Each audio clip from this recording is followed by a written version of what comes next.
Good Wednesday evening, everybody. Welcome back to Weather on the Go, all your weather coverage. Before we get going, can you everybody hear me on the live stream? Can you guys all hear me on the live stream? Give me a thumbs up or a one in the live chat if you guys can hear me clearly in the live stream, and we'll get going here this evening. So put a one in the live chat or a thumbs up if you guys all can hear me clearly. Thank you so much. So I'm just waiting on you guys here. Yes, everybody can hear me clearly. All right. Thank you so much, Mimi. And again, thank you to everybody supporting me. Again, we are over a year of being on YouTube here. I'm from the Midwest. I'm 22 years old, and I am grateful that you guys are joining me here this evening. And again, thank you to Brad. Hello to you and Gloria and Steven. Nothing. Thank you to Lee, Tim Key. Thank you to Linda, David Brooks, John, Mimi, Melissa, Christina, Aiden, Eugene, Loves Acres. Shelia, I hope I'm pronouncing your name right. Thank you guys. Leslie, all you guys for joining here this evening. We have a lot to unpack in today's video. Actually, I have over 100 slides just about to show you today because we actually do have a lot going on across the country. So stick with me, press that like button. And guys, we're only 281 subscribers away from hitting 25,000 subscribers on this channel. So if you want to help me in getting to 25,000 subscribers, we only need 281 more people to eclipse that feat. So if you guys want to help out in doing so, that would definitely be much appreciated. So hit that subscribe button down below if you guys have not already subscribed to the channel. And again, in today's live stream, I do have the big cursor on here so you guys can see that here. I did actually have to go back and put this back on the screen because I had the small cursor earlier.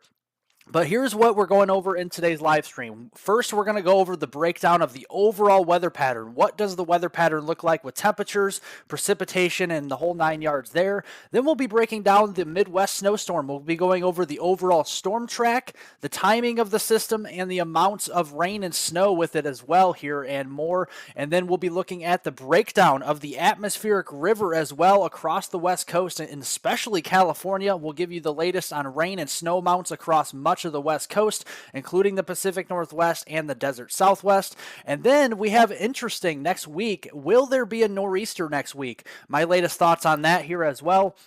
And then finally, to end the live stream today, we'll be breaking down the long-term weather pattern through early April 2023 here this evening. So good evening, everybody. Hit the like button down below, the thumbs up button.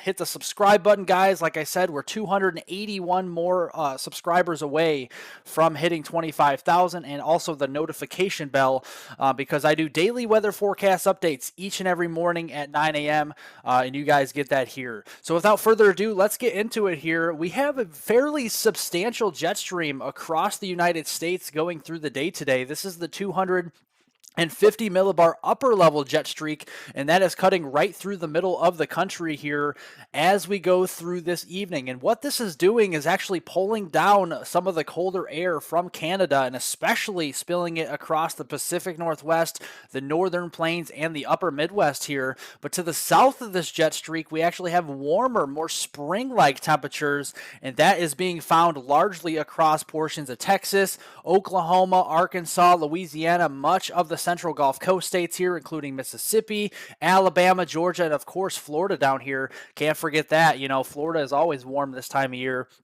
and will continue to warm up through the next few weeks. So looking here at our afternoon temperatures, I know we're getting into the evening hours. These are your temperatures here. Just as of a little bit ago, we have teens and even single digits up here across all of southern Canada, all of the northern plains, the Pacific Northwest, but just south of that jet streak, like I was showing you, we have milder temperatures, and we do have a cold front down here as well. So we'll be talking about that more in this live stream. But along the immediate Gulf Coast, so places like the Victoria area, Brownsville here down into Texas, we're actually in the low 90s down here in South Texas. Up to the Houston area, we're in the middle 80s. Lake Charles over there towards New Orleans, we're in the lower 80s. Over here toward the Hattiesburg region, Mobile, Alabama, we're in the upper 70s and low 80s. And then all of southern Florida here is actually in the low to mid 80s as of this afternoon. And you can't complain across the Ohio Valley this time of year. We're in the upper 40s and low 50s this afternoon, some colder air in the northeast, but hey, I'll take it this time of year, that is for sure. So let's now look at the wind chills again. This does say the afternoon. I know we're in the evening hours, but this still is valid.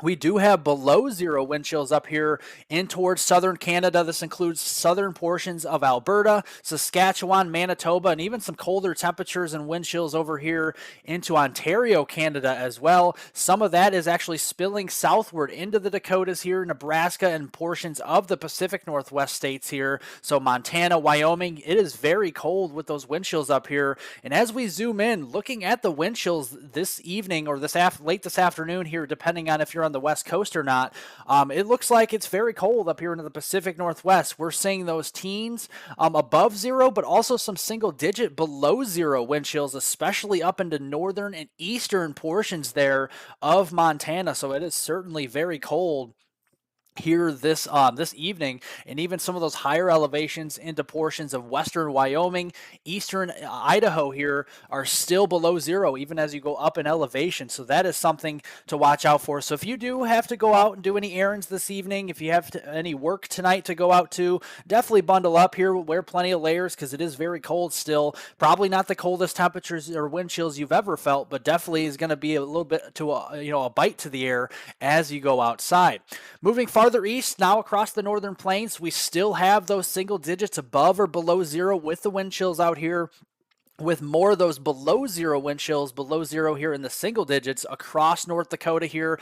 So the Fargo, Grand Forks area, and then maybe even down toward Rapid City, South Dakota, even into the single digits to near 10 degrees with the wind chill here this evening, and some modifying colder air farther east. So Minnesota, Iowa, Wisconsin, it's in the 20s and 30s for the wind chill, but even that will start to cool off here in those areas as we head through the next couple of days.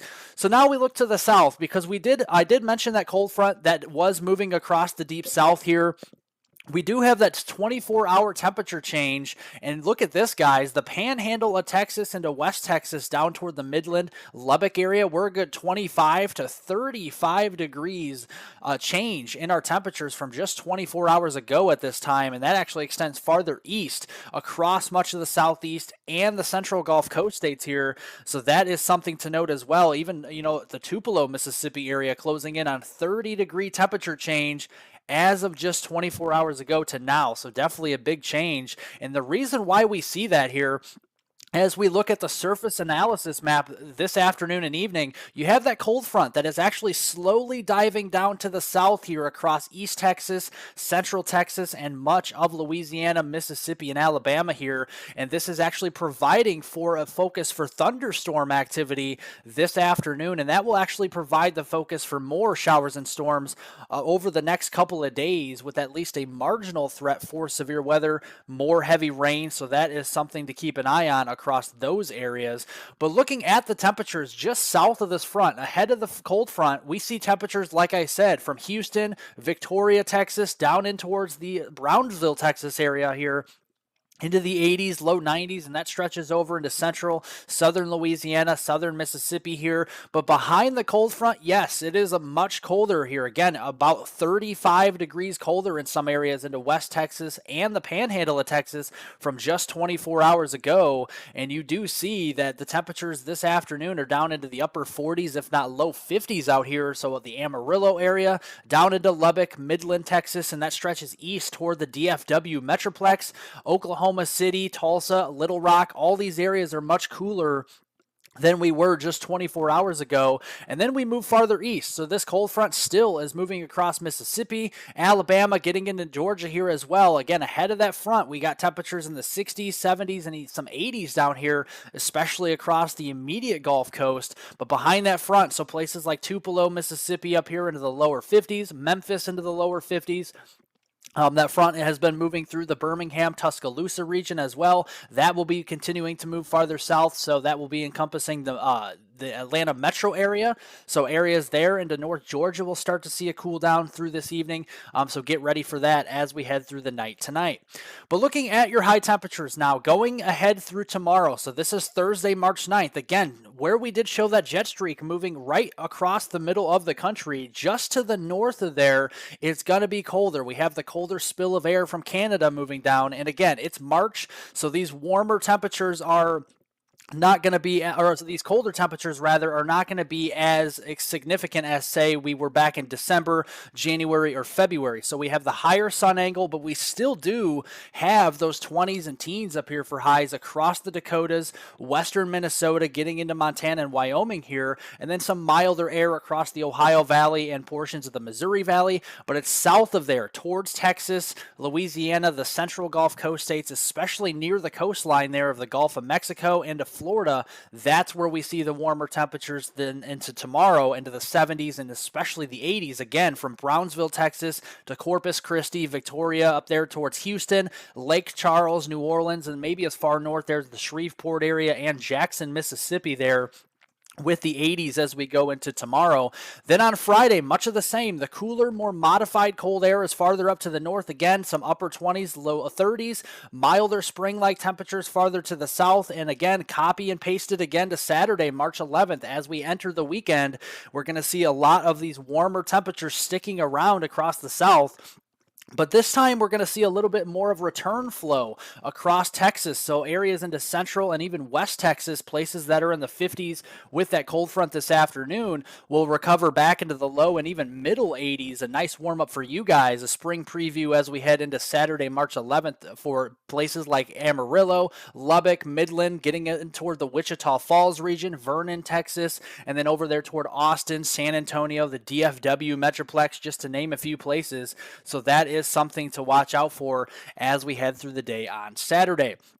But now we got to talk about our Midwest snowstorm potential, because this is a significant storm that is moving across the Midwest here. So we do have winter weather advisories anywhere you see in these purple shaded colors. That extends from northern and central Montana through northeastern portions of Wyoming, much of the Dakotas, especially South Dakota there, northern Nebraska, getting through Minnesota, including the Twin Cities region and Minneapolis, St. Paul, down into central and northern Iowa. That extends across central, southern Wisconsin, northern Illinois here as of this afternoon and evening. And in these pink shaded colors, those are winter storm warnings. Those are where we're gearing up for major snowfall here.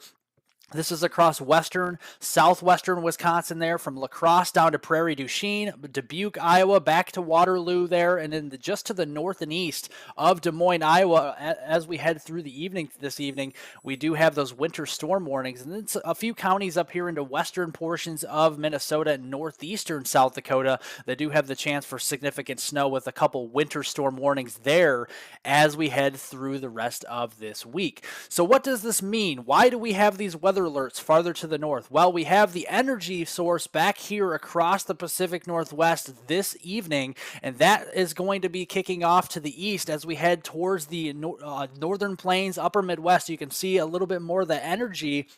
The brighter the colors here in the vorticity signature does mean the more energy here in the mid-levels of the atmosphere in the 500 millibar layer. So that is going to be kicking up some rain, some snow, and maybe some mixed precipitation with some sleet, freezing rain at times across these areas. And then as we head into Friday, it starts to tighten up a little bit across the Ohio Valley and the eastern Great Lakes, and this system will reach its peak maturity by the time we get towards late this week on Friday, March 10th. So looking at the setup and why we see the rain to the south and the snow to the north, and you don't always have to look at the atmosphere at just the surface where we live. For precipitation, you have to look all the way up into the middle and upper levels of the atmosphere, from where the cloud does produce the precipitation all the way to the surface. And we look here at the 850 millibar layer. This is your low-level temperatures, and this is important because as that snowflake starts to drop and dump out of the cloud base itself, it starts to encounter colder air to the north. So we're going to see predominantly snowfall as the main precipitation type up here across the upper Midwest and the northern plains and parts of the Great Lakes as well through Thursday evening. But then farther south, you see these greens, yellows, and oranges. Those low-level temperatures in the 850 millibar layer Thursday evening are actually going to be above freezing. So it's going to start as snowfall, but then start to melt into liquid precipitation, or at least sleet or freezing rain, especially there across central Illinois into northern Missouri with some of that mixed precipitation as we head through Thursday evening. Same thing again holds true for Friday afternoon on March 10th. You see that colder air starting to push a little bit farther south there into the Missouri Valley, the Ohio Valley, and the Mid-Atlantic. So we have more penetration of the colder air. So the snow line will start to move a little bit farther south as we head into Friday afternoon, including the Chicagoland area, Detroit, getting up here toward Lansing, Kalamazoo, Fort Wayne, Indiana, just to name a few places. Maybe Toledo, Ohio as well. We might introduce some more snowfall in your neck of the woods by Friday afternoon. But again, farther south, it's all above freezing in the low level. So all those snowflakes are actually going to be melting to raindrops, and it'll be all liquid precipitation across the southern plains, the Tennessee Valley, and the southeast on Friday. And then the same holds true on Saturday. Much of that cold air will be pushing east across the northeast and the mid-Atlantic at this time, and we definitely will start to see more of that snowfall moving east as well. So this time including Ohio, Pennsylvania, New York State, and we'll see how far south and east we get this, maybe even into New Jersey and Connecticut as well as we head through that Saturday morning and perhaps even Saturday afternoon time frame. So now let's time out the storm system. We talked about the setup. Now let's time out what we're looking at for the Midwest snowstorm itself. Does look like on Wednesday evening, this evening, we have a couple flurries, couple snow showers up here, and maybe even some sprinkles at times where it is warm enough to rain across Wisconsin into central Iowa, northwestern Illinois. This won't be a big deal, just a nuisance more than anything else, because our main feed of energy is just moving onshore this evening across the Pacific Northwest. So areas here into Idaho, Oregon, Washington State back here, the Salt Lake City area into northeastern Nevada, Wyoming, all these areas out west are actually going to see the snowfall first. That's where that energy starts moving in, and those higher elevations could be seeing some decent snow at that through this evening. That will move farther east. Like I said, that energy will start moving farther east into the northern plains, the upper Midwest tomorrow morning. So 6 a.m., you're heading out for work or school. We have the snow up here across eastern Montana, northeastern portions of Wyoming, maybe as far south as the Cheyenne, Wyoming area.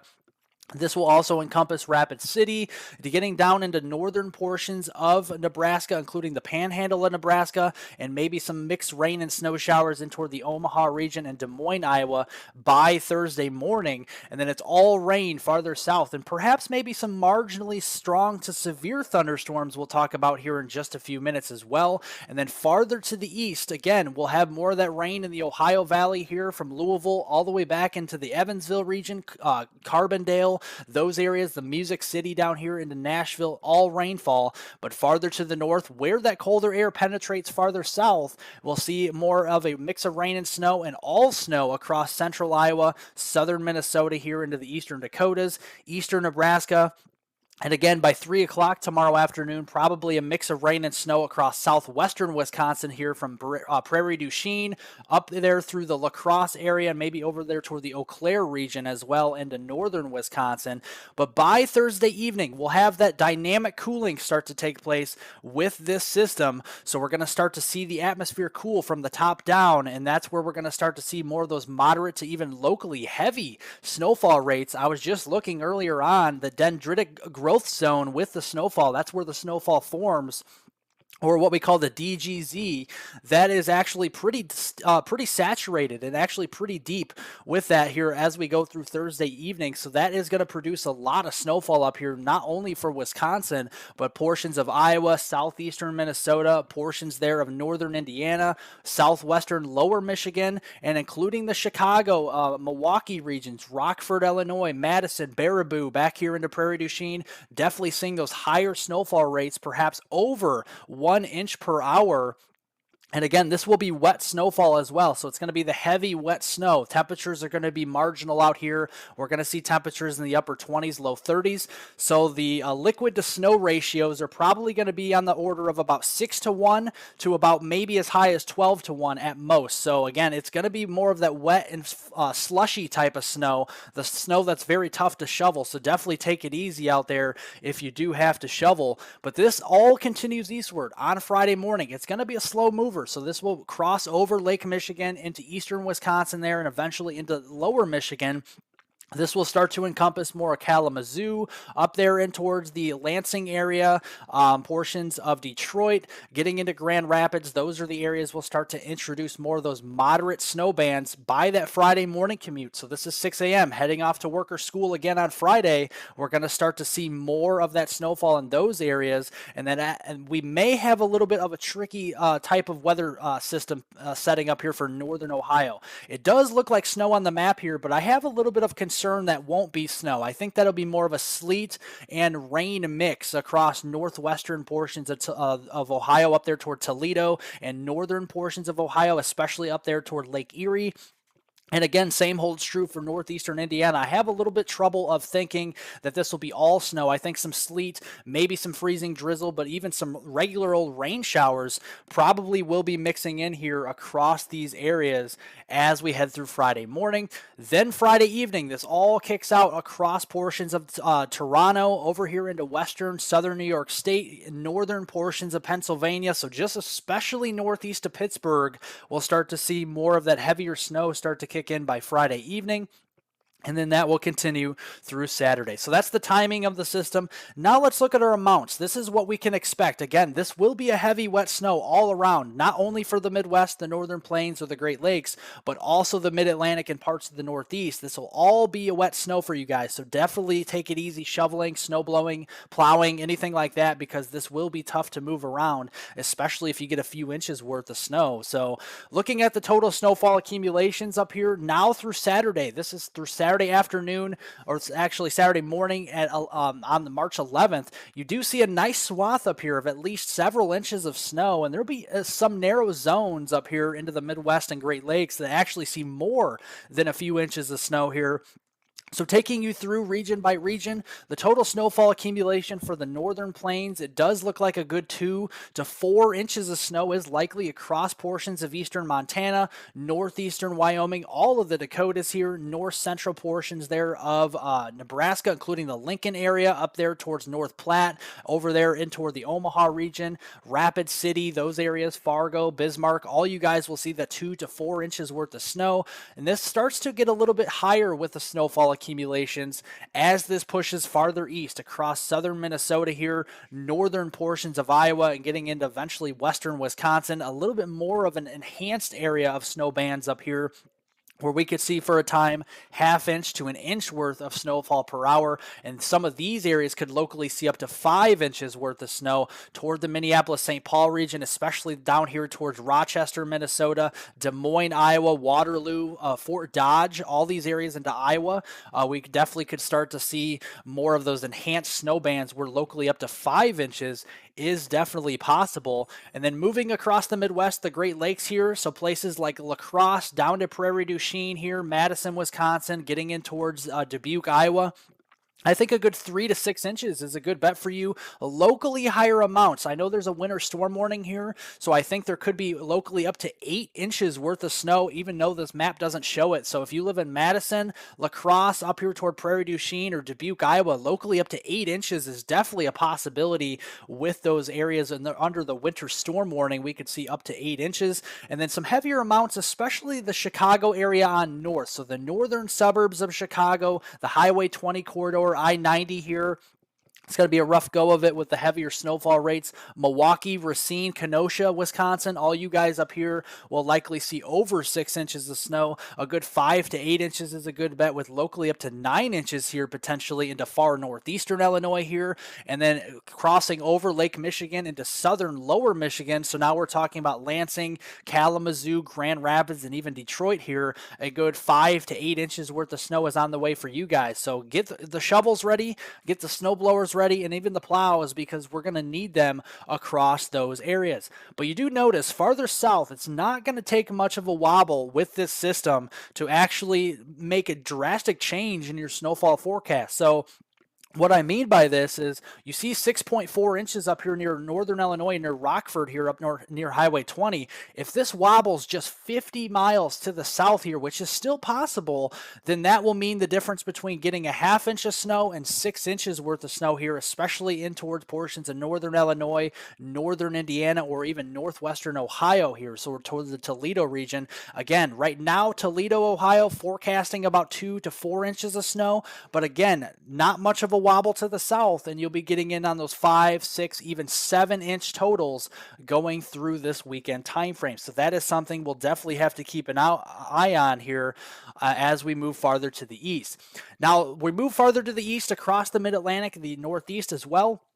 Again, this goes through about Saturday afternoon, Saturday night time frame. It does look like a good 3 to 6 inches of snow is possible up here just northeast here of Pittsburgh. So the Oil City region over here into Harrisburg, Buffalo, New York, all these areas could start to see more of about 3 to 6 inches worth of snow. Of course, the spine of the Appalachians down here into central and eastern West Virginia will start to enhance some of that snow, maybe a good 1 to 3 inches there for you in those higher elevations there into West Virginia and portions of Maryland.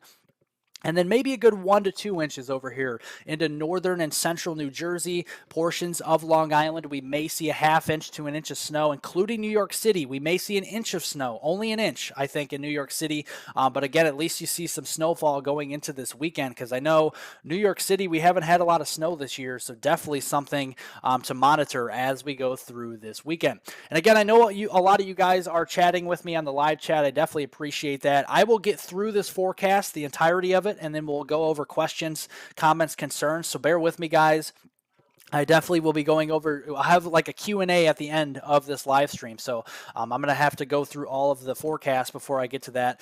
But now looking at the rainfall side of the system, the total rainfall accumulation now from now all the way through Thursday morning, on the rain side of the storm, we're going to have heavy rain down here across eastern, southeastern Oklahoma, over here to central Arkansas. This includes portions of Oklahoma City on southeastward, south of Tulsa, and then getting over here toward the Little Rock and the Fort Smith area here into Arkansas. And this is just mainly north of the Red River here into portions of southeastern Oklahoma was where we're going to see the heavier rain through Thursday morning, maybe some heavier amounts there into northern Mississippi and northern Alabama. And looking at that in mind, we have a flash flood probability here, or at least a marginal threat for flash flooding. I know this includes much of northeast Texas, but I think more of that will be prevalent up here into southeastern Oklahoma, central Arkansas, and then over toward the Memphis area here and towards western Tennessee. And then with that frontal boundary I was talking about, with the rainfall down to the with the warmer temperatures and the rainfall down to the south today, it's going to be very slow moving. So by Thursday night into Friday morning, now this is March 9th into March 10th time frame, all of this is going to be pushing farther south and east. So areas here, half inch to 3/4 of an inch of rain from East Texas through portions there, the Shreveport region, Monroe, getting through Jackson, Mississippi, Birmingham, Tuscaloosa, the Atlanta, Georgia area. We definitely could start to see some heavier rainfall amounts of approaching 3/4 of an inch going into that Friday time frame. And again, that will cause concern for a marginal threat for flash flooding, not only for the DFW Metroplex on east, but for Texarkana, Little Rock, the Shreveport, Louisiana area, Jackson, Mississippi, up there toward Tupelo, Memphis, getting into Birmingham, Tuscaloosa there, Chattanooga, Tennessee, and also the Atlanta metro area going in towards Friday morning.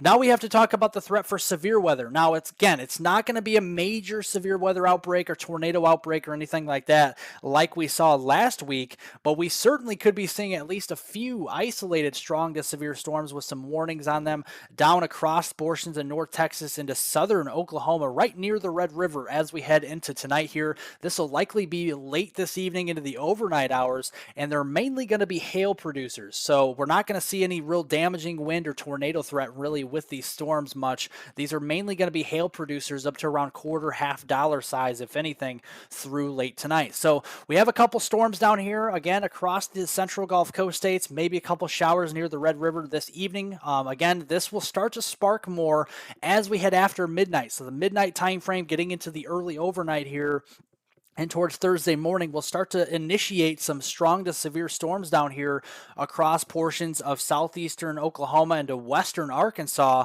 And then these storms will propagate slightly off to the east-southeast into Arkansas and maybe northern Mississippi by 9 a.m., that rush hour there in the morning. Some of these storms could have some strong winds up to about 50, 60 miles per hour, but the main concern is going to be the heavy rain and also the quarter to half dollar size hail with this as well. So that will definitely be a concern. If you guys have not yet pressed the like button, please press that like button down below, guys. We're getting so close to over 100 likes, so please keep pressing that like button so we get more people on here, guys.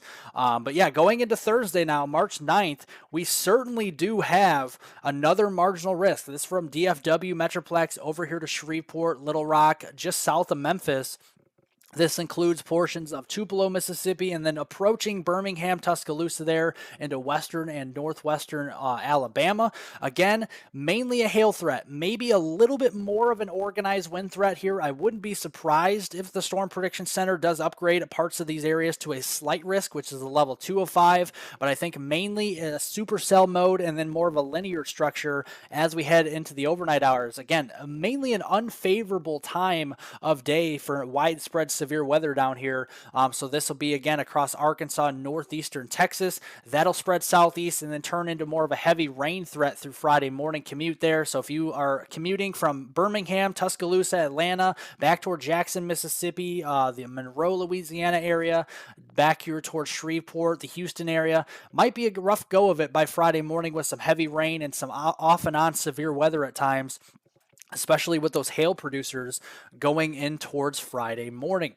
And then as we head into late Friday morning, that starts to fizzle out as it approaches portions of southern Georgia, southern Alabama, and northern Florida here as some of the energy starts to outpace this system farther to the east. Now we talk about California, guys. The atmospheric river event here is definitely a big name out here to the west. We got another atmospheric river event moving in. And this is actually last year's or earlier this year's atmospheric river event from December 26th, just after Christmas, all the way through January 17th of 2023. And look at all the rainfall totals out here into California. So San Francisco, San Jose, down here into Los Angeles, San Diego, Bakersfield, Fresno, Sacramento, Redding, all these areas, Reno, Nevada. We've seen a lot of rainfall with this system. In fact, near the Honeydew, California area, we measured almost 50 inches of rain from this atmospheric river event back on December 26th through January 17th. So it does show that once we get these setups, it is very hard to get rid of all this precipitation out west. And what that did was, look at the reported landslides from that December 22nd, 2022 through January 2023 timeframe, and that was more prevalent down here across coastal California with more of those landslides. So again, where you see the darker blues, that's where the landslides were more dense across California here, and you even saw some landslides and even some avalanches there in towards the Sierra Nevada mountain range as well. So it definitely was a very interesting setup from last year into early this year. And looking also at the drought monitor, because I know it's very important to look at this and the soil moisture out west here.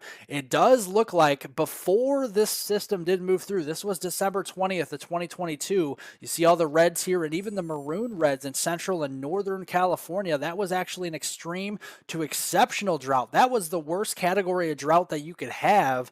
And then after that event occurred on January 17th of 2023 this year, we actually lessened the drought. We actually improved the drought here. You see more of the oranges and less of the reds out here. That's still a moderate to a severe drought. We definitely did put a big dent in that. But now we look at today. So looking at the drought monitor today, it does look like we have no drought along the Sierra Nevada mountain range for the most part at all. Abnormally dry conditions in much of central California, and then some lingering moderate to severe drought, especially up here into northern California and southern California here as of now. The new drought monitor does come out tomorrow, so we'll have to watch for that. But definitely lots of improvements coming in for California, but not only for them. Oregon, Washington, Nevada, Utah, all these areas out west, I do expect huge improvements. And if anything, the drought will continue to worsen across the central and southern plains, and these will be the new hotspots for extreme drought going into the spring rather than out west. So let's break down why we're seeing this. So this evening, again, all that moisture here in the darker greens, that's farther to the east here across Texas, eastern New Mexico, and the southern United States here with that stationary boundary and that cold front that's bringing some of that heavy rain and severe weather. But back here across California, you see these browns showing up. We don't have too much in the way of moisture this evening, but watch, it changes in a big way tomorrow evening here. We have more of the greens and blues with a huge plume of moisture right off the eastern Pacific Ocean moving in here to the coastal regions of California and also up here into southwestern Oregon as well. And this is, again, 2, 3, even approaching 3.5 standard deviations above climatology for moisture by Thursday evening. And then by Friday evening, again, this spreads into central, southern California. So places there like San Diego, Los Angeles, Santa Barbara, Santa Clara, all these areas will start to see more of the 2, 3, even 4 standard deviations above climatology for moisture and precipitation. And it doesn't stop in California. Rather, it moves across the Las Vegas region, Salt Lake City, the western Colorado, and northern and central portions there of Arizona as well, with that moisture supply by late this week on Friday evening. And then that even continues into Saturday as well. So once it starts, it's going to be tough to stop. Again, these weather patterns are very tough to break, so we'll have to wait and see what happens and how long this duration of this moisture supply does stick around. But it does look to stick around at least through this weekend. So that is a huge concern as we head through that time frame. So looking here, Wednesday evening, this is 6 o'clock. Again, this is this evening. I know it's probably about 6:30, 7 o'clock, getting to that time frame, especially on the East Coast. But definitely seeing some of those higher elevation snow showers up here. But you see California, for the most part, besides a couple snow showers and flurries into northern California, we're not seeing much in the way of moisture here. So a calm before the storm, if you will, this evening. But that starts to change by Thursday morning. It's still good by Thursday at 6 a.m. across much of California. Maybe some lighter rain moving into western Washington state there along the coastline from the Seattle region down toward Portland, Oregon. And then the higher elevation snows up here at times, that will start to wind down. And our main system, our main lobe of energy with the low pressure system is starting to approach the coast here from the west across the Pacific Northwest Thursday morning. And now by Thursday evening, tomorrow evening at this time, we're going to be seeing some very heavy rain, very heavy snow, and probably even, unfortunately, some landslides starting here as we head in towards Thursday evening, not only for northern and central California, but coastal Oregon and Washington State will have to watch out for some heavier rain and snow as well. That continues into Friday morning, and there's no sugarcoating this, guys. I think by Friday morning at 6 a.m., we're near the peak of this event, and there's going to be extremely heavy precipitation out here. We're talking rainfall rates over 2 inches per hour in a lot of these areas, not only for coastal California, but those higher elevations. As you go up just a little bit in elevation here toward the Sierra Nevadas, we'll actually be seeing some rain in some of those areas as you go up just a little bit in elevation. I know you're used to more snow in the higher elevations. It still will be snowing as you go farther up, but I think this time the rain line moves a little bit farther up in elevation there into the Sierra Nevada. So with the snowpack there, and the very heavy rain, we're going to have lots of runoff and potentially some avalanches and even some mudslides and stuff like that we have to watch out for. So do beware of that in California as we head into the 6 a.m. time frame on Friday. But it's no picnic up here either. Into Oregon, Washington State, we're still seeing the heavy snow, the heavy rain. Seattle over here towards Portland, Eugene, these areas will definitely be seeing some heavy rain and snow by the Friday morning time frame. Some of that spreads over into the Boise, Idaho area, western portions of Wyoming by 6 a.m. Then going into Friday evening, again, we see relentless feed of moisture with continuous heavy rain and snow here for the Sierra Nevada, but also for central and southern coastal California as well. And we'll start to introduce more rainfall to the San Francisco area, San Diego, Los Angeles, and the Santa Barbara region by the time we head in towards Friday evening. More of the heavy rain and snow moves farther north, so the Billings, Montana area, Helena, Montana, Boise, Idaho, back here in towards western Wyoming, Salt Lake City area will start to introduce more snow in your neck of the woods by the time we get into Friday evening. Same thing holds true into Saturday. Again, this rainfall will be continuous into Saturday morning and even Saturday evening across California. So once it starts Thursday night, it will not stop raining or snowing in much of the Sierra Nevadas or even coastal California to at least at the earliest Saturday evening or Saturday night. So you definitely have a long 24, 48 plus hours worth of precipitation out here. And that is the concern for more mudslides and stuff like that.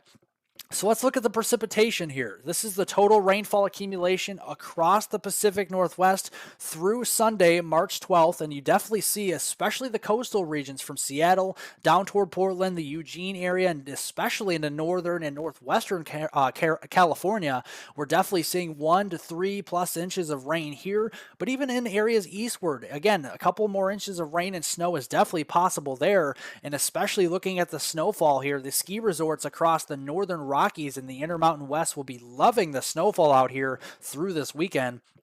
We're talking about a good foot of snow here into some of those higher elevations there in towards central Idaho, western portions of Wyoming, up there toward the Salt Lake City area, especially as you go higher up in elevation from Salt Lake City. We certainly could be seeing up to 2 feet of snow in some of these areas. Same holds true for Northern California, up to 2 feet of snow in those higher elevations. And then down here into the Pacific Southwest, these are your total rainfall accumulations from now through Sunday, March 12th. And this does look significant. Coastal California, so San Francisco, Santa Barbara up here, all the way farther north into northwestern coastal California. We're definitely going to be seeing widespread 3 to 6 inches worth of rain, and some of these amounts may be conservative. I mean, some of these models are not showing the mesoscale features. What I mean by that is that the heavier rainfall rates could be a little bit heavier than what some of the models do show, especially with such an atmospheric river event like this, and that's why we could be seeing over 2 inches of rainfall per hour in some of these areas, and then some of this sneaks down farther south towards San Diego and even Los Angeles, the downtown area as well, with maybe an inch of rain downtown Los Angeles through that Sunday period. And again, looking at the total snowfall accumulation, it's really going to be adding up here for the Sierra Nevada mountain range, especially as you go way up into elevation. Again, as you go up a little bit into elevation in the Sierra Nevada, it will actually be more rainfall at first, but then as you keep going up in elevation, it's going to turn to heavy snow, and some of these snowfall rates would probably even be over 2 inches per hour as well, with 3, 4, 5, even 6 feet of snow on the way here through this weekend and early next week for these areas. And just speaking about the Sierra Nevada mountain range as well, the Seattle the seasonal snowfall accumulation across the Pacific Southwest since last year in the fall months has been 300 to as much as 600 inches. We're going to be approaching, if not breaking, a record here eventually this season with snowfall in some of the areas into central Sierra Nevada here into California. So if you live into some of those areas, and I know we've had several big systems move through this winter, we're going to be adding to these totals in a big way, and potentially not even just breaking a record, but shattering all-time snowfall records out here in towards the higher elevations of California. So you definitely want to be mindful of that.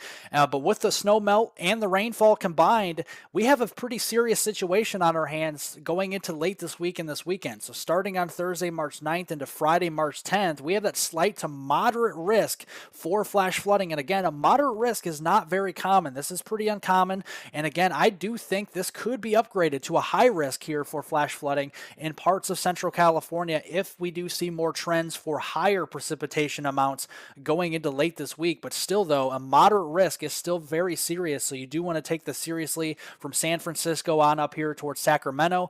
Definitely going to be a big concern for flash flooding there Thursday into Friday. And then even in towards the Friday, Saturday timeframe, some of this starts to move farther south. So the slight risk for excessive rainfall and flash flooding actually encompasses more of the Los Angeles metro area and perhaps as far south as portions of San Diego as we head in toward that Friday, Saturday timeframe. And of course, the Sierra Nevada, we're going to have a lot of rain, a lot of snow melt, additional snow. It's going to be a big mess out here into Central California. So we have to watch out for mudslides, avalanches, and a lot of debris flow potentially from this as we go through late this week and into this weekend. So please, please, please, everybody, stay safe out west here and know what to do when you are impacted by any of these conditions out here, whether it's the heavy snow, the heavy rain, flash flooding, avalanches, mudslides, everything. Just be weather aware if you live all across the West Coast, not just California, but Oregon, Washington, Nevada, everywhere out west. Please know what to do and be mindful of your conditions out there with the weather moving in toward late this week and into this weekend.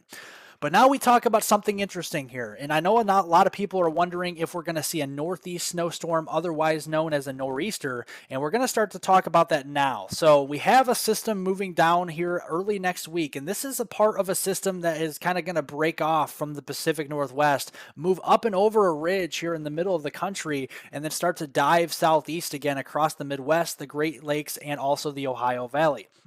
So as we head through this weekend, this is going to be more of kind of like a clipper type of system. As it moves through the northern plains, the upper Midwest here and the western Great Lakes, more additional snow for those areas, but it's not going to be so much of a big deal for you. It's going to be a big deal farther to the east here and toward the northeast. But before we talk about that, let's look at the potential snowfall accumulation. Again, this is additional snow on top of the snow system we're seeing as we head into Friday. This is Saturday night through Sunday night and even Monday morning. We're going to see another swath of at least some light to moderate snowfall accumulations, this time a little bit farther north. So we're talking about you in southeastern Saskatchewan, southern Manitoba, parts there of the International Falls region, up and towards northeastern North Dakota, north central Minnesota, getting through Wisconsin once again. So places like La Crosse, Prairie du Chien, down there into Madison, Green Bay, you guys will see additional snow late this weekend again. So even after the first system, don't put your shovels away because you're going to need them going into late this weekend. And then again, that moves across eastern Iowa, north central Illinois, and into portions of Michigan, Indiana, and western Ohio through that time frame. So zooming it in, early estimates, guys. This is not an official forecast as of yet. I'll have updates on that in my video tomorrow morning at 9 a.m. and as we get closer. But certainly, we could be talking about a few inches of snow at least across portions of southeastern Saskatchewan, southern Manitoba, up here in towards northeastern Dakota, northeastern North Dakota, northern portions of Minnesota here, getting into northern Wisconsin. So the Duluth area on up here towards the Fargo region, we definitely could be seeing at least 2 to 4 inches with localized amounts over 5 inches is definitely a possibility going through early next week. So again, we'll need the plows, we'll need the snow blowers and shovels up here. And then as we move southeast toward the Midwest and the Great Lakes, again, another general 1 to 3 inches is a good bet. Probably not as heavy of a snow system. The second system, as we're seeing later on this week, as we're seeing it early next week, but we certainly could be adding on some totals here. Again, the Madison area up here toward Green Bay, Milwaukee, back toward La Crosse, Prairie du Chien, Wisconsin. Some of these areas, Baraboo, the Wisconsin Dells, you guys will be seeing a good 1 to 3 inches here. Maybe some heavier amounts farther south into Iowa here toward Waterloo, Des Moines, Cedar Rapids, Iowa City. You guys could be seeing a good 2 to 4 inches. Same thing holds true for the northern Illinois region, Peoria up here toward I-80, I-88, and even Highway 20 in Illinois, and over there towards Chicago proper.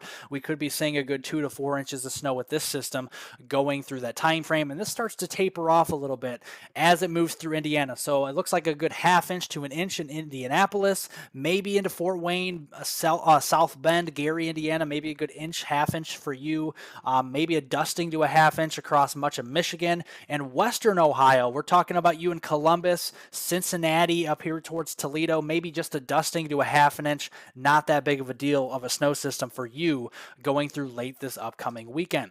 But now we talk about finally the nor'easter potential, because I know a lot of people have been asking about this. And here's the answer to it, guys.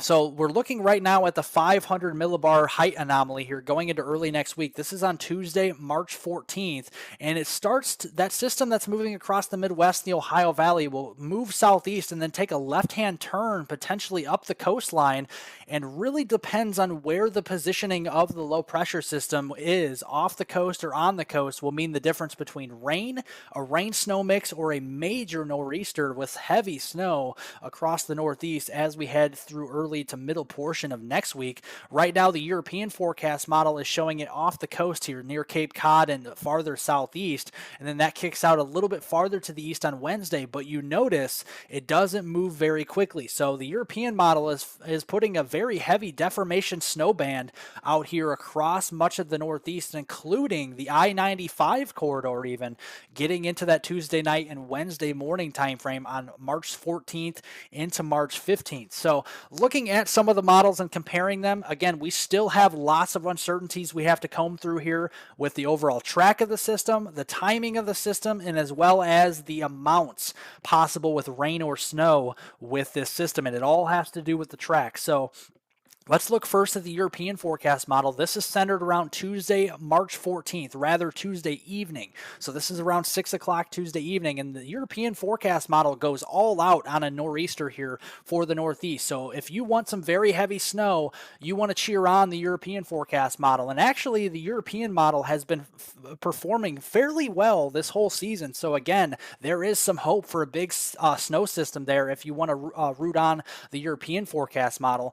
But if you don't like a lot of snow, you want to root the GFS model on, at least right now. The GFS model, the main operational GFS, is actually showing a more progressive system with still some snow, but not as much as the European guidance shows. And we'll just show that here in just a moment.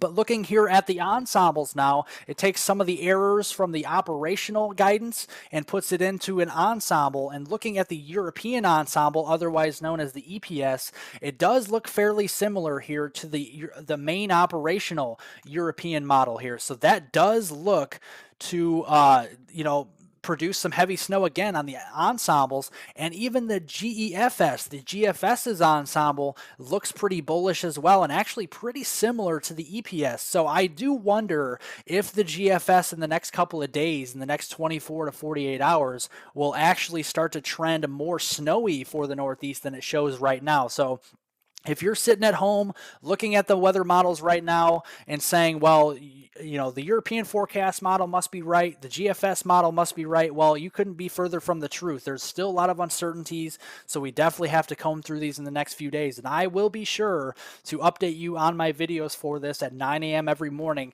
so you guys are up to date on this forecast across the Northeast and the East Coast as we head through next week. But no matter how you slice it, again, don't take these amounts verbatim, but I am going to show you some early estimates on what the scenarios could pan out as, okay? So there are some major differences that we do want to note here.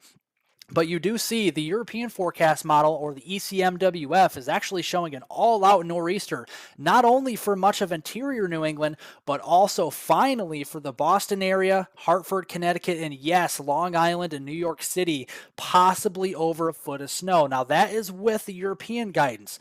But the GFS is saying, wait a second, this storm is going to be more progressive and we're going to see less snow across the Northeast during that same time frame. So it shows just a couple inches here across portions of Rhode Island, Cape Cod over there toward Boston, but almost nothing for Long Island and New York City. So you see the extremes in the models, and we have to look again at the ensembles again to get a general picture of this. The GEFS ensemble snowfall is actually pretty bullish for this far out, showing almost 6 inches up here into western Maine, down into Vermont, New Hampshire, and also even a couple inches there, at least on average, in towards Massachusetts, and near a half-inch on average into New York City and Long Island with the ensemble snowfall.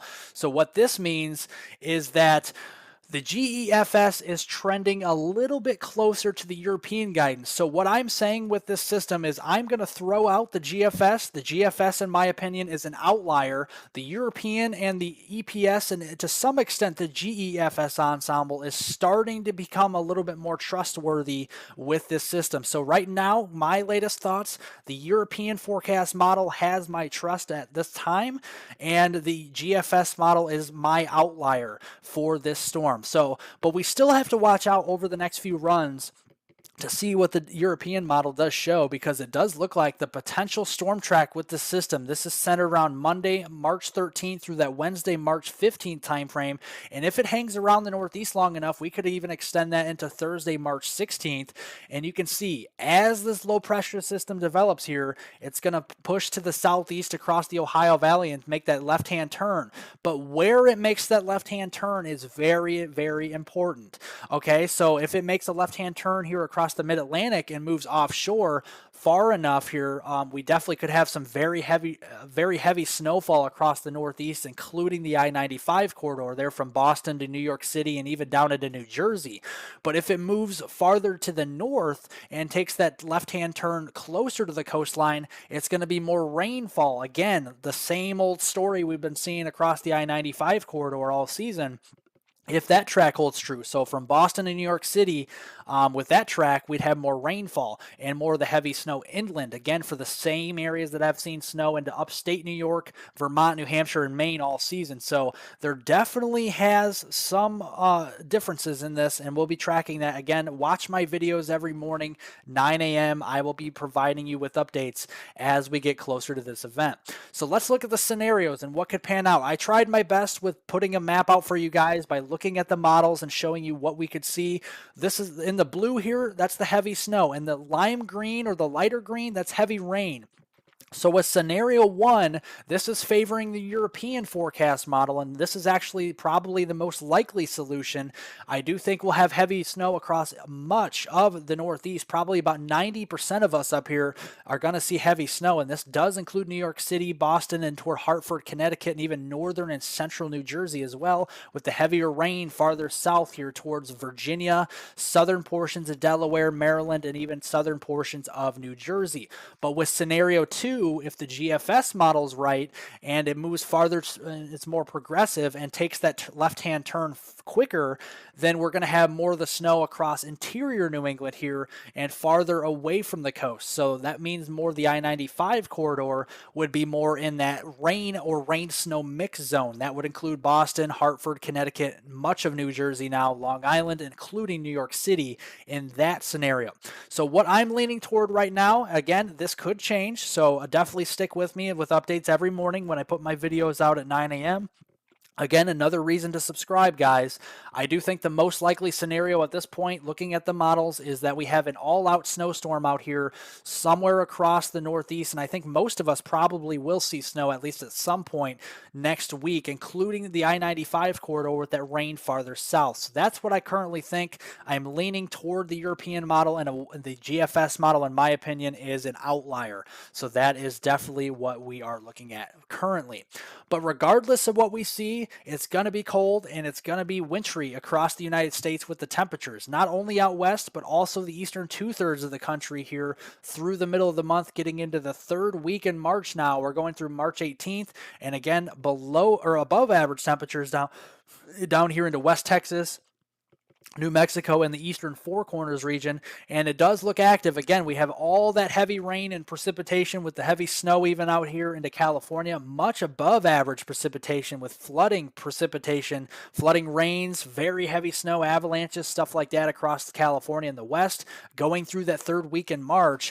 And looking at the temperature trends now through the third week in March, this goes all the way through March 22nd, and it looks a lot colder across the lower 48 here. If you have any vacation plans to Florida, this is the place to go here by that third week in March. If you want some 70s, 80s, and even some 90s down here into southern Florida toward Key West or Miami, that would be the place to go in towards that March 16th through the 22nd time frame. And again, that subtropical jet is going to become more active here. We're getting out of La Nina. We're going toward ENSO neutral and eventually El Nino conditions. So that does mean that that subtropical jet will be more active, and above normal precipitation will favor the Four Corners region, parts of the desert southwest here, and across the southern and southeastern United States, with equal chances above or below normal precipitation up here across the north and the northeast into the third week in March. And then finally going through the end of March. This goes all the way through March 31st, closing out the month. That cold air will be sticking around. It will not be going anywhere anytime soon. So we'll be seeing below normal temperatures through much of the lower 48. And again, if you have vacation spots spots in central southern Florida, this will certainly be the place to go as we head through the end of the month. And again, that active subtropical jet will feed in the moisture across the Pacific Northwest. The jet will dive down across the south and provide us with more rain across the southeast and below normal precipitation for a change across the upper Midwest, the Great Lakes, and interior New England as we close out the month of March. And looking at the U.S. monthly drought outlook going through March, the rest of this month, it does look like we're going to eliminate the drought for good, or at least for a while here into California and much of the West, including central Nevada, much of Utah here. And again, we're going to be building that drought across central Texas all the way up through the Great Plains, from southern plains, the central plains, and the northern plains. We'll see that drought persist, if not worsen, especially down here into central Texas toward the Rio Grande Valley and even portions of Florida as we have that warmer air and some of that drier weather at times going forward. So that will be something to keep an eye on. Now, the last thing I want to talk about, you guys, before I open up the Q&A, the question and answer here on the live stream, and so I can chat with you guys if you have any questions. We are trending out of La Nina, okay? So we are, all the way back for 3 years ago, we have been in a La Nina relentlessly for 3 years in a row. We are finally trending out of La Nina, and we are actually saying goodbye to La Nina as we speak, as we're down to a negative 0.206 here on the value on the index. 0 is ENSO neutral, and the positive values are El Nino. And you look at the sea surface temperatures using the Celsius, it is warming up here across the equatorial Pacific here with another large warm blob just north of Hawaii. So that does show a classic change from La Nina to ENSO neutral, and maybe even eventually to an El Nino toward late summer and fall. And looking at the 7-day sea surface temperature change, again, using Celsius here, you see the warmer anomalies here, the yellows, the oranges, and the reds. That is definitely signaling an end to El Nino. Again, an end to La Nina. La Nina has colder anomalies. You usually see the deeper blues and stuff like that on the map. You don't see much of that here. So that means we're going to say goodbye to our 3-year La Nina as we head through the end of this month. So what does this mean moving forward? Well, we're going to be trending quickly to an ENSO neutral. And that will take us through much of the spring months. And then it does likely now look toward at least a weak El Nino as we head through late spring and probably through much of the summer months, and then potentially even a moderate or even, getting close to a moderate El Nino by the time we close out summer and probably into early fall here of 2023. So that definitely will be something to watch out for moving forward. So if you're sick of La Nina conditions, you're sick and tired of the very heavy snow up to the north, changes are coming, and they're coming quickly here as we're flipping to an ENSO neutral and to an El Nino eventually later on in 2023. And looking quickly at the climatology for March of what we usually see with this setup, again, you have more warmer air to the south, colder air to the north. That's exactly what we're having here this month. You do see that with the precipitation. Much of the west, we start to see wetter conditions here as well, and the southeast, we're going to start to see more of that through March, especially as we go on through the second half of March. And looking at early April, we're going to go as far as April 5th. I know this is basically looking at a grain of salt at this point, but it does look promising that we're going to see colder air continuing through that first week in April. So if you're planning on planting, you might want to wait here, because especially across the south, because we might have some more frost and freeze conditions as we close out the month of March into the first week in April, going all the way through April 5th here. Some of those colder anomalies moving down here from Canada, and it also looks active. So I do think it is a good chance that we could even see some snowfall or snowstorms even into the first week in April here across the Ohio Valley, the mid-Mississippi Valley, and even the Northeast. So again, if you're hoping winter is done, well, think again, because spring is getting closer. But Mother Nature says, well, wait a second. Nope. Winter is going to hang on a little bit longer here towards the end of March and in towards early April. So again, thank you guys so much for watching. Again, remember to like the live stream down below. Subscribe if you're new. Hit the notification bell, guys. I definitely appreciate it. And again, we're going to switch on over here to Radar Omega. And if you guys have any questions for me, if we have any questions, definitely ask the questions down below, and I will be able to answer as many of questions as I possibly can here in the live stream while you have me here. And actually, I'm going to get rid of my big cursor here because we do not need that. So just give me one more moment. But again, jot your questions down below on the chat, and I will answer as many questions as I can while I'm here this evening. I'll try not to skip any questions. I apologize if I do, but certainly I will try to get to as many questions as I can here. Okay. I'll just keep in the background, unless we have other questions specifically about snow amounts, I'll just keep the background as the satellite view here, the water vapor imagery on Radar Omega here, okay? So we'll look at that. Alrighty.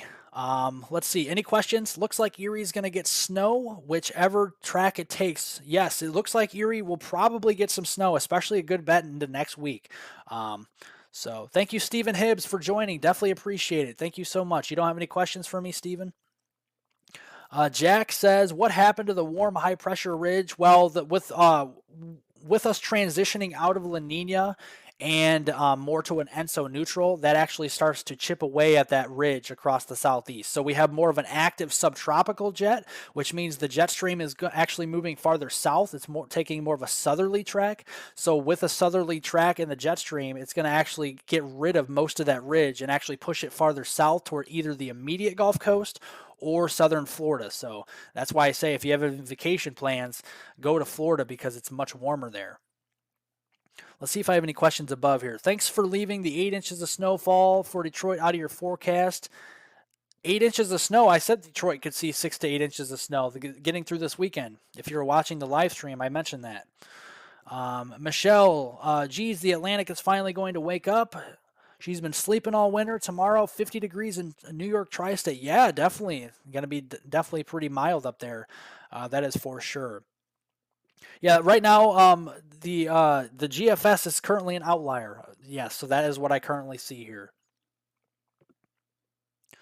Too far out, I wouldn't even look at it. Well, again, I agree with you. I definitely agree with you, Groiper, but I definitely do think that trends are your friend. And as we look through the long range, it's good to do that because I know people plan for vacations, plan for different things, and I want to get as much information out as I can, again, while trying to be as accurate as I can. Of course, you know, I'm not always right either, but I definitely try to give you the most accurate weather forecast that I possibly can. And so it does look like, I think, as we go longer out through March, especially the second half of March into the first week in April, it does certainly look colder. That is for sure.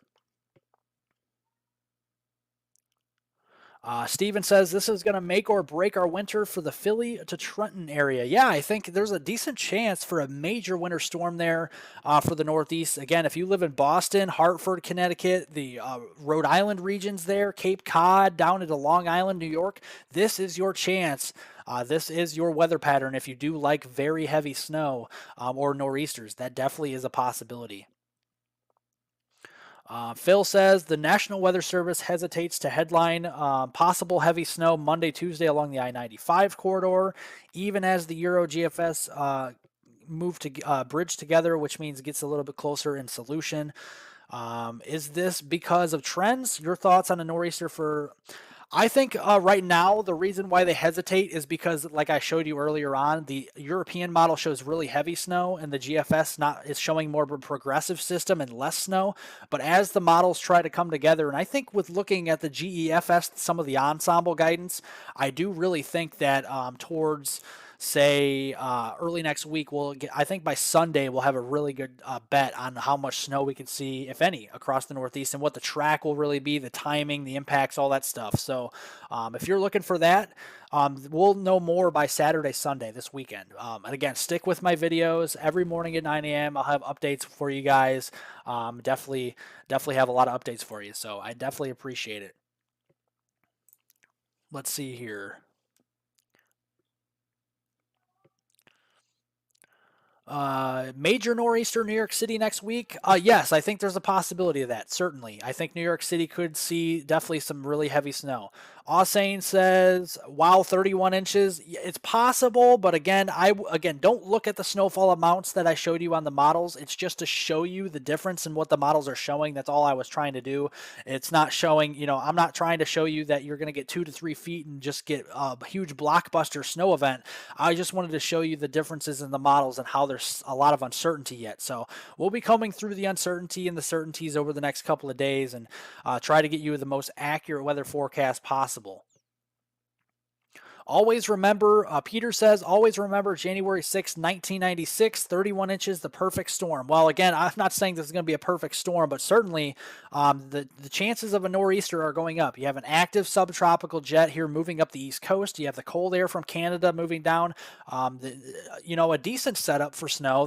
Probably the most impressive setup that I've seen all year for snow in New York City, Boston, and the I-95 corridor, and really all of the Northeast at that. So that is something to watch. Hey, weather on the go. Where do you live? I just need. I live in Illinois. I live in Illinois. I live in the Midwest. Hoping we get snow in Philly. 1/2 inch all winter. Hard to believe. Yeah, I know. 1/2 inch there in Philly, and even New York City, I think, is only seeing 1/2 inch or an inch of snow all season. So it certainly has been a lackluster winter with snow and even wintry precipitation across the Northeast, to say the very least. So hopefully you guys can get some snow before the winter's done. And I even think, like I said, late March, even if you don't get this snow system towards next week, like some of the European guidance is showing with the real heavy stuff, with the heavy snow, I think there still will be opportunities getting through the second half of March and even early April for even some snowstorms there and nor'easter potential with northeast snowstorms in the Northeast going through early April. So certainly we don't give up if you don't have a storm next week. There still will be plenty of chances ahead there. So we'll be watching for that. Let's see. Michelle, good night. Weather on the go. Thank you, sir. See you in the morning. Thank you so much, Michelle. And again, I appreciate you commenting down on my videos. And thank you for watching my videos every single morning. Definitely appreciate it. You're welcome, Jack. Steve says Iowa snow totals through Friday. Okay, so let me look through here. Iowa snow totals through Friday. Again, I won't show it on here because actually I will show it. Let me see, because through Friday I can look at the short range models here. Just give me 1 minute. We'll look at see how far this goes out real quick for you. Let's look at the wrap model and see how far this goes out. I think it should go out through. This goes through Friday evening. So there we go. What did you say through Friday? Through Friday. Iowa snow totals through Friday. So we'll look at that here for you. There we go. Okay, so this is just going through Friday evening. Again, this could change. This is still a couple days away, but I certainly think at least a few inches here. It's like Waterloo, Des Moines, Mason City, Fort Dodge. So mainly along and north of I-80. If you live here, I'll draw the line for you guys so you guys can see where I-80 is. Here's I-80 there into, I drew that really bad. Here's I-80 here in towards Iowa. I think along and north of this line, you'll see a good bet for about 3 to 6 inches of snow. And then up here toward Mason City, Sioux City, Fort Dodge, Dubuque, Iowa, La Crosse, Prairie du Chien, Wisconsin, northern Iowa there, northeast Iowa. I think a good bet for about 6+ inches is there. And that's why they have those winter storm warnings across some of those areas, especially off into this region here. So we'll watch for that. So at least a few inches going into Friday evening time frame. Yes, really enjoy the videos. Thank you so much, Eugene. Thanks for watching my videos, liking the videos, and commenting down below, and even joining the live stream tonight. Definitely much appreciated. Thank you so much. Jack Attack says, thanks for the info. Love your videos. Thank you so much, Jack. Definitely appreciate it. And again, thanks for supporting my channel as well. You guys are awesome. Thank you. I would bet it's rainy. Nor'easter for New York City tri-state. We had 10 minutes of flurries. The wind has been kicking up lately. Yeah, I think it's going to trend. My thoughts across the Northeast, in my opinion, is it's going to trend more snow than rain this time around. But again, things can change and will change with the track of the storm, the intensity, and all that. And I'll be tracking it every morning for you guys. Jack says, could you look at the Pennsylvania snow totals? I certainly could. But I have to probably, okay, so here's the wrap model. This is going through Friday night, okay? So depending on where you live in the Pennsylvania here, Pittsburgh, I think 1 to 3 inches is a good bet there going through Friday night. If you live in Johnstown, just east of Pittsburgh, up there toward Williamsport, I think 3 to 6 inches is a good bet. Oil City, Pennsylvania, probably be the big winners there with half a foot of snow. I think 5, 6 inches a good bet there. Erie, Pennsylvania, up near Lake Erie, I think 3 to 6 inches. I think 3, 4 inches is a good bet for you. Buffalo, New York, up here, about 3 to 6 inches of snow. The Scranton area, I think 1 to 3 inches is a good bet. Down into Allentown, Harrisburg. Yeah, if you live in Harrisburg, you're probably going to get about more of 1 to 2 inches. Lighter amounts here in towards northern New Jersey, southern New York State here toward Long Island and New York City. Probably more of along the lines of a dusting to a half an inch. So just maybe enough to coat the ground there, maybe just enough to shovel at most. Like Philadelphia, we might see maybe a dusting to a half inch at most there. Not that big of a deal. So, but I think the heaviest amounts in Pennsylvania will be northern and northwestern Pennsylvania here, across these areas up in here. So if you live northeast here, this is Pittsburgh down here. If you live north and east of Pittsburgh, those are the areas at most risk for the higher snowfall totals going through Friday evening. All right, so that is what we're seeing. Steve says, thank you. You're welcome, Steve. Thanks for joining. Definitely appreciate it. Again, if you guys haven't pressed the like button down below, please consider pressing that like button. Subscribe to the channel here. Let me look. Let me see how close we are to 25,000 subscribers, because I did look earlier, and I think we're 281 subscribers away. And we've lost a couple people here. So let me look. Yeah, we're 283 people away now. So we've lost a couple people, unfortunately. But again, if you would like to subscribe and help me get closer to 25,000 subscribers, guys, please do, because we're getting so close here. Right now, I'm at 24,717 subscribers. Okay, so just over 280 subscribers away from 25,000. Lee says, excellent. Thanks, Weather on the Go. You're definitely welcome, Lee. Thanks for joining it. Again, much appreciated. I know a lot of you guys are regular viewers, and I like to show you guys what you guys want to see. You guys want to see snow totals? I'll show you snow totals. You guys want to see rainfall totals? I'll show you rainfall totals. I'll do whatever it takes to keep you guys happy. And if you have any questions, I could definitely, answer your questions about the weather forecast for sure. So if you guys have any questions, Steve, Jack, Lee, I'm always here to answer them, whether it's on a video or a live stream. Definitely much appreciated. Michelle, yeah, it's been an interesting winter over there in New York City with not a lot of snow. I think, what have you guys had, like a half inch all season? Jack says, seems to get more of a snowy mix than turning to all rain in Harrisburg. Yeah, I think the Harrisburg area, it'll be close. Again, you're right on the line there. That freezing line is going to be like this. It's going to be very close. That freezing line is going to be like kind of hovering around the Harrisburg region. So in this zone here near Harrisburg, and especially southwest of Harrisburg here, we could be seeing more of a mix of snow, sleet, maybe some freezing drizzle. The ice threat's not going to be that big of a deal, but I think a sleet rain mix, maybe some snow mixing in, kind of a wintry mix of precipitation there. Just southwest there of Harrisburg. And that actually does include Pittsburgh. So if you live in Pittsburgh, probably more of a sleet, snow mix, and maybe a lot more rainfall. So that'll cut down on the snowfall totals there for Pittsburgh. And that's why the RAP model is only predicting about 1 to 2 inches here, because of all that mixture of precipitation, cutting down on the snow totals. Am I going live every weekday? No, not every day. I can't go live every day. I have a lot more, because after I put a video out for you guys at 9 a.m. every morning, I already look ahead to making my next video for you guys the next day. I'm already researching, going over some of the other weather data that's coming in throughout the next day, and I'm putting all that together, and then I make the video that evening for you guys for the next day. So, no, I can't do it every day, but I'll try to go live as much as I can, especially with these bigger weather events. So, for example, California, I may go live later on this week or this weekend for that. And again, if you guys like trivia, if you guys like weather trivia, I might try to do that this weekend or early next week. So if you guys like that, we might be doing kind of a trivia game as well. So look forward to that. Melissa, thanks, Weather on the Go. You're definitely welcome. Thanks for joining. Much appreciated. Again, hit the like button if you haven't already. Again, we're up to 140 likes. I'd like to see 200 likes before we're out here this evening. Definitely appreciate it. How much accumulation in Harrisburg? Right now, I think about 1 to 3 inches, probably closer to 1 inch than 3 inches. I think the 3 inch totals will be just to your north toward Williamsport with the 3 inch total. So up here into the Williamsport area, I think 3 inches is a good bet. Down here in toward Harrisburg, I think 1 inch is a good bet down here.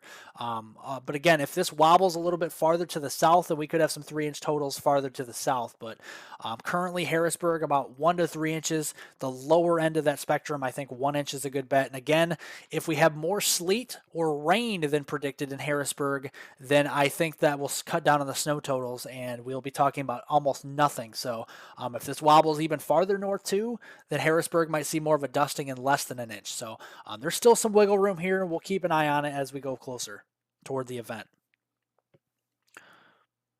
You're welcome. You're welcome. Thank you for asking about how much snow in Harrisburg. I welcome all the questions on here, so don't hesitate to ask, guys. All right. Does anybody have any other questions for me? Otherwise, I'm gonna, be wrapping it up here rather soon. Again, so if you guys don't have any more questions for me, I'll be wrapping it up. Again, thanks for joining, everybody. It is always a welcome sight to see everybody here again. I appreciate Michelle, Jack. Melissa Smith, Productions, Teo Productions. Thanks for joining. I appreciate Lee, Steve, Eugene. Thank you for joining as well. Thank you to who else here? Gaming with Eli. Thanks for joining. Ken. Thanks to Steven, Phil, Ausane. Thanks for joining. Peter. Thank you so much for joining. Tim Key. AA1, thanks for joining, or double A1, whatever you call it there. Bob, thanks for joining. Vincent, MP, thanks for joining. Mimi, Andy's Lawn Care, thanks for joining as well. And he says, looks like I'll need the snowblower for this one in the northern suburbs of Chicago. Yeah, it definitely looks like a good bet for you there. Maybe a snowblower, a type of event there for, the Waukegan area, Elgin. The I-90 corridor up to Highway 20 there, northeastern Illinois, maybe a snowblower event there. Otherwise, the shovel will be needed for sure. Honey Badgers, thanks for joining. David Brooks, thanks for joining. It's been, when Los Angeles gets snow before Georgia. Well, they only had a few flurries. It wasn't that big of a deal out there. But yeah, I see what you're saying. Thank you, Stargazer, for joining. Winter showing up late in New Jersey. Happy to be seeing some snow. Yeah, definitely. Stephen P., thanks for joining. You're in Arkansas. Again, Tim Key, thanks for joining. I'm trying to go up the list here. I hope I'm pronouncing your name right. Is it Shelia or Shelia? I hope I'm pronouncing it right, but thanks for joining as well. I'm sorry if I got your name wrong. Linda, thanks for joining. Brad McCartney, again. Valia Brown, thanks for joining. Listening from Sierra Valley. Love your site. Thank you for all your hard work. Much appreciated. You're welcome, Valia. Thanks for joining again. You guys are very welcome. Leslie, nothing. Thanks for joining. Gloria, Aiden, Christina, John Limke, thanks for joining. All you guys, much appreciated. Again, I think I went through all the names. Robert. Again, I will be back live probably this weekend or even early next week for another live stream. But again, we'll be tracking this. If we have any more extreme weather to talk about, especially out there out west in California, we'll be sure to break through with live coverage, and we'll be talking about that. All right, guys. And again, be safe out here. If you guys are shoveling anywhere up here, I'll zoom out for you guys to see this. If you guys are shoveling any of the snow up here across the upper Midwest, the northern plains, or even the Northeast, please, please, please be careful. It's going to be the heavy, wet snow, the slushy stuff. So, again, take it easy out there. Take breaks because, again, this is going to be the real heavy stuff, and you don't want to be having any problems with shoveling that, okay? Let's see here. How much will it snow in Chicago? Chicago downtown, it looks like a good, right now it looks like 2 to 4 inches with 4, 5, 6 inches farther north. So Waukegan, Evanston, Schaumburg, Algonquin, Illinois, they're on up there toward Waukegan, obviously, like I said, Kenosha, Racine, Milwaukee, those areas, probably a little bit closer to half a foot of snow. I think south of Chicago toward Joliet there, Gary, down there towards the Kankakee region. I think you'll see more of about a ½ inch to an inch. Downtown Chicago and Cook County, I think about 2 inches is a good bet. North of town, more like 3 to 5 inches. Okay, so south of Chicago, about ½ inch to an inch.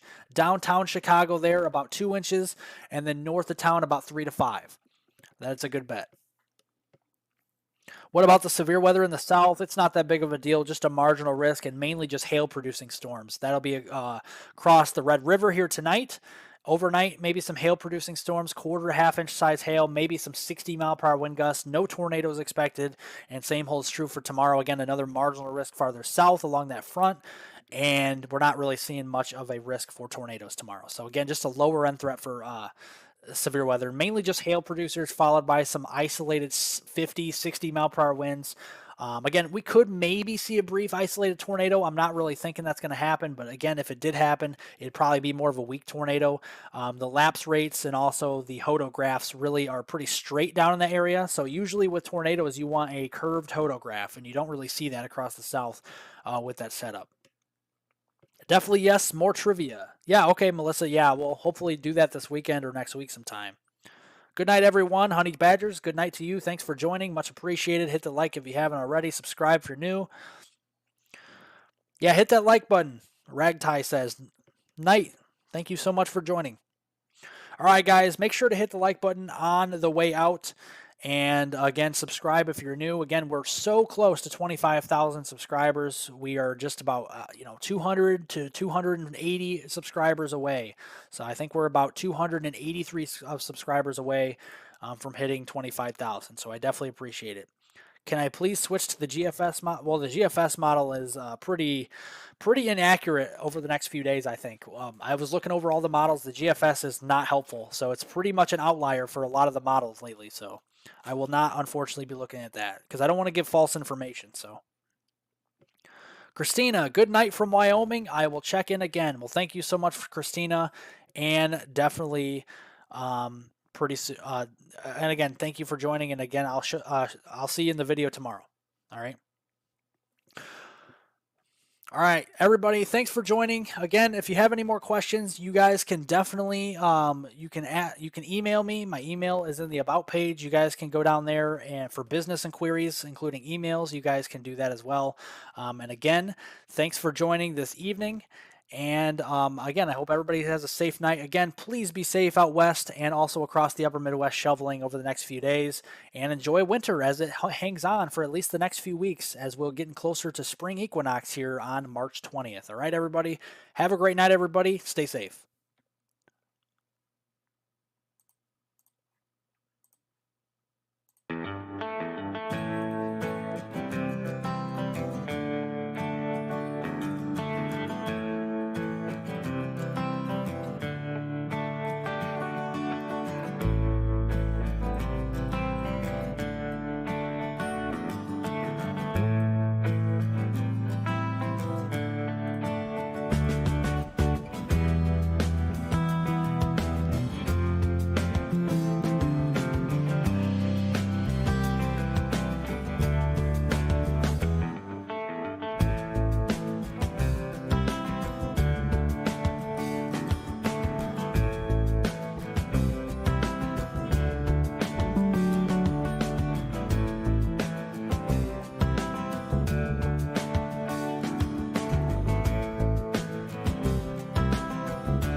The 3 for me.